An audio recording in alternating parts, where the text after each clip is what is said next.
So one thing I'd like to go over is how I actually configure the network here at JCDC, or how I earn a living and how we do all of our multimedia and whatnot. Got a little diagram here that shows really basic overview of all the stuff that we have. Well, most of the stuff that we have. We are obviously 100% off grid. We don't even have, landlines or anything coming up our property. There's some at the corners. Obviously we have electricity that is in the neighborhood, but because we are on such a big plot of land and where the line of demarcation is where the facilities hit the property, it's about a little over a quarter of a mile away. It'd be pretty expensive to pull those. So that's why we invested in solar right off the bat, rainwater catchment. Drilling a well around here is also pretty expensive. You have to go down at least 300 feet to get potable water. That's one of the other reasons why we chose to go rainwater. Now we're going to be building some other structures here pretty soon because we're finding the catchment off the building just isn't quite enough for us. We want to make sure we have whole lots of water. But anyway, let me get to the overview of this picture here. We are using cellular networks. Currently I have a router. It's made by a company called Cradlepoint, and they're pretty cool. They actually make routers like this one that will not only run off of AC but will run off of DC, because one of its applications is to be installed in vehicles, and you can have internet access like for emergency vehicles, helicopters, truckers. You can actually have internet access inside the vehicle through cellular network with this. Now it's a dual SIM, meaning I can connect to two carriers. Right now we are connected with two unlimited plans with AT&T and T-Mobile. I may drop T-Mobile, even though the tower I can see it from my backyard. I may get Verizon just to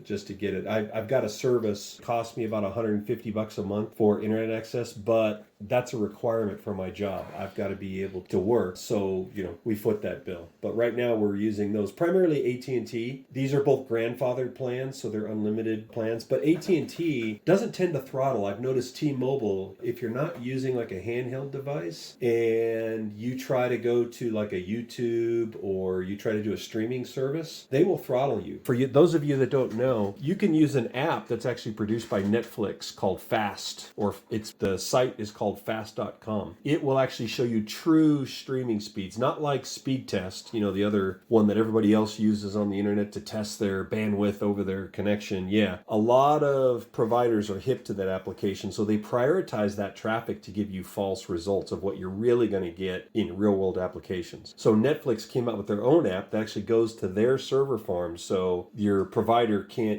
do funny things with prioritizing the traffic to give you better results. So fast.com, there's an app for a cell phone and iPads and all that stuff. You can load it on there and you can get real streaming speed tests. So we found that AT&T does better with that. So we have, like I said, the IBR 900, the Cradlepoint router that connects us through to the cell tower. And then that has an Ethernet connection. Those of you that aren't familiar with computers and networking stuff, it's basically like a connection like a phone jack, if you're familiar with the old style phones before everybody started using cell phones for everything. There's a cable that looks kind of like a phone cable. It's a little bit fatter, and the connector on it is a little bit bigger. There's actually 8 pins on a Ethernet jack instead of 4, or 2 really is all you need for a single line. But most of the current phone cables are 4 pin. But anyway, it goes from there into a switch that I have. Now this is a gigabit switch. Again, that's a term that we use to denote how much speed I can get out of every connection out of this switch.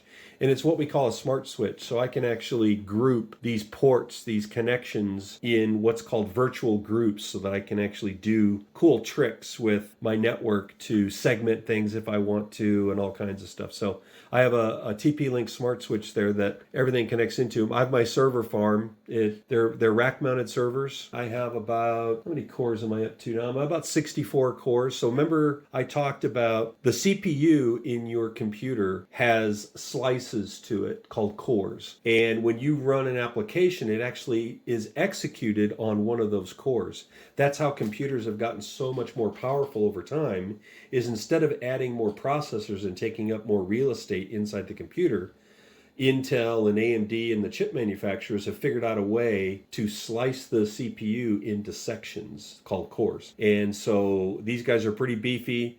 I've got about, oh gosh, what am I up to? Maybe 50 or 60 terabytes of disk space. So if you put that into terms of a laptop computer, most laptops come with like a 500 gig or even a 1 terabyte drive these days. Some of the older ones might be 250 gigs. This is basically equivalent to 70 or 80 of those 500 gig drives that are in a laptop. And I do some very sophisticated layouts with how I partition the drive space out, because I use this to back up all my data. I have what's called virtual machines that I use for testing on these guys in order to do software development in different scenarios. What's really cool about this is that I have so much horsepower with these servers that I can partition even part of the machine. So I carve out a piece of this machine here on the left and run another machine inside of it. That's what's called virtual machines.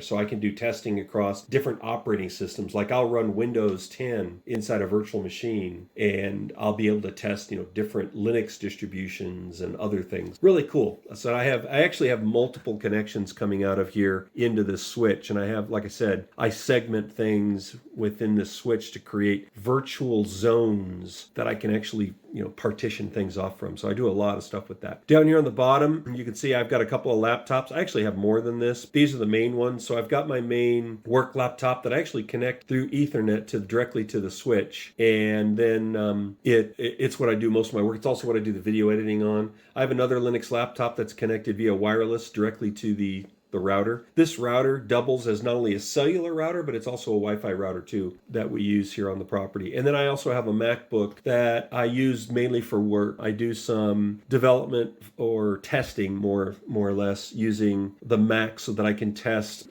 software for the iPhone and iPad as well as the Macintosh. But I don't use it a whole lot. Like I said, I'm an open source guy, so I stick to the Linux side. And then we have a smart TV that we actually use YouTube TV streaming service as well as a Roku player on there for doing other things. And that connects wirelessly up to the Cradlepoint router as well. So that's kind of an overview of how we operate here on the homestead with JCDC. Julie has her own Linux laptop. Believe it or not, Julie is actually fairly computer savvy. She's not coding or anything like that, but she can get on a Linux laptop and do what she needs to do. So one of these is actually dedicated to her, and then the other ones are all what I use for work and whatnot to test. Anyway, that's I wanted to mention too, depending on which network I'm using, I can get up to, and I've actually seen speeds over 50 megabits a second. So that's pretty decent speeds. I mean, I do Zoom conference calling as part of work multiple times a day. Julie might be watching TV while I'm on a conference call, and this thing doesn't miss a blip. I mean, there's occasions when the weather is really, really bad. We'll be having a really heavy monsoon rain, and the cellular network will dip a little bit. So I have to tell Julie, hey, stop watching shows because I got to get on a call for work or something. But other than that, I mean, it's doable. It's very doable. I download a lot of software that I use to manage these servers. I don't give access to them from the outside. These are really for local stuff that I do here. I do have what's called a cloud provider that I didn't show on here, that I actually have a server in the cloud that I use to do some hosting as well. That if I needed to share files with somebody without going through Microsoft or Google or some of the other services, I could do it privately. I have that service up there as well. Yeah, anyway, so that's just kind of a brief overview of what we have and what we use on the homestead. Hopefully you found it informative, and more to come. Thanks.